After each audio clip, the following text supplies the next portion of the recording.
Dracarys. Things need to be shot faster and they need to be turned around faster. And this whole journey of Game of Thrones has been one of figuring out how to rise to that occasion. We're pushing the boundaries here all the time. All eyes are on us and we're trying to do things that nobody's done before. But showing up each year with a new stack of things to do that is fun. It's much more than a job. It is our way of life.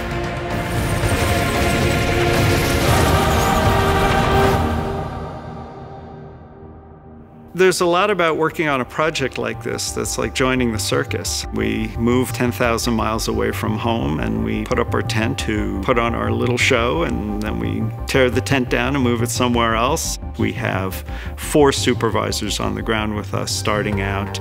Now we have 24 previous people, 3 additional supervisors. A number of concept artists, multiple visual effects editors, and the team that works with me sort of in air traffic control has grown to 5 and 6 strong, and there's quite a bit of air traffic to control at this point.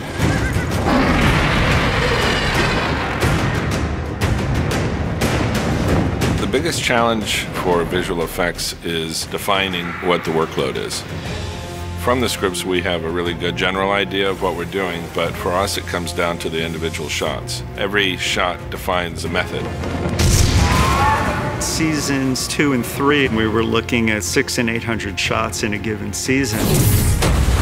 Now we're looking at multiples of that in a single episode. It's a remarkable demand on our team.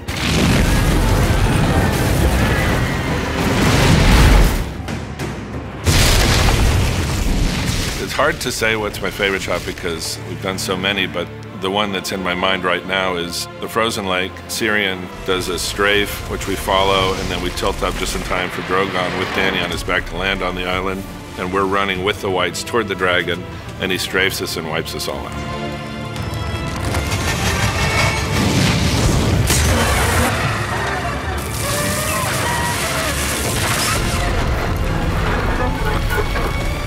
Viserion death, that was an amazing moment. We're contributing what is effectively a character in the show that needs to behave in a way that elicits an emotional response from the viewer.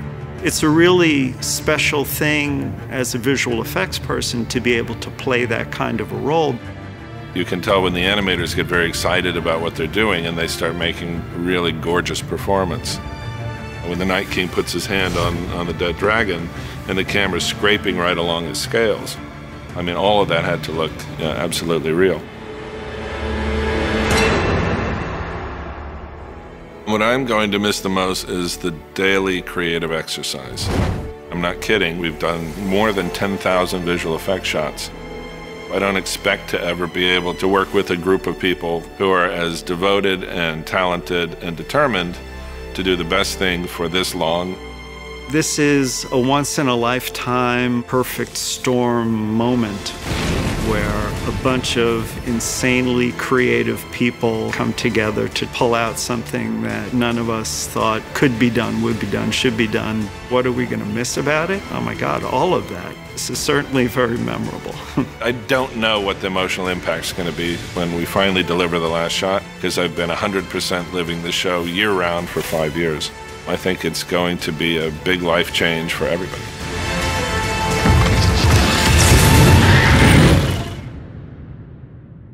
Hey, it's Lisa. For all you GOT fans, there are some cool facts from the series in order to make their reactions as realistic as possible. Most of the Game of Thrones cast hasn't read the books. And in all of the Game of Thrones scenes where Tyrion eats meat, actor Peter Dinklage, a strict vegetarian, is actually eating tofu. Now, who's your favourite character? Let me know below. And remember to click down here to subscribe or on the side for more great content.